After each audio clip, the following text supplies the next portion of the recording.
I'm Paul Ingram. I do research and teaching on topics of leadership and organizational change. For more than a decade, I've taught the core course on leadership and organizational change to our executive MBAs. I've taught courses on personal change to MBAs, and I'm also the faculty director of Columbia's Senior Executive Program, which is a really exciting one-month program that draws senior leaders from government, corporations, global corporations, and the military to New York for 1 month a year to study about leadership and strategy. I was really pulled into this topic of research by what I perceived as a need, and it actually comes from my teaching.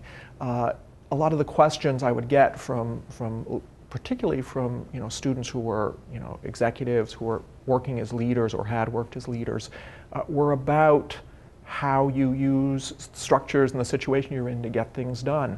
The practical draw of that was great for me. So I started out to answer questions about how people can be more successful and how their organizations can be more successful and even their economies. So it really was kind of a pull forward to the need to answer certain practical questions.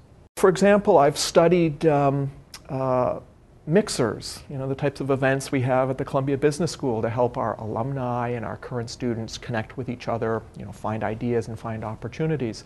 And I've looked at who meets more new people at an event like that and what you do in the exchange to actually make a contact that lasts. So that research is the source of advice I can give to students about how you structure a conversation, in particular a kind of understanding of the other person, or responsiveness, which is kind of building on ideas collectively, that is the character of a first conversation that is likely to become the foundation of a relationship that may be important 6 months or a year later.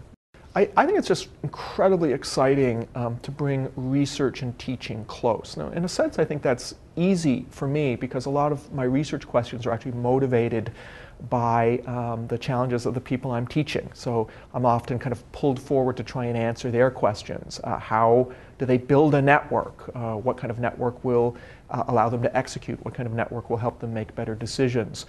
So for me, the two are really close. And I teach my research results. Sometimes I'll include students outside of class, but in research projects. They're really kind of flip side of the same coin for me. I want to be doing research that's providing answers to the problems that the students and other constituents of the school have. They're hand in glove, really.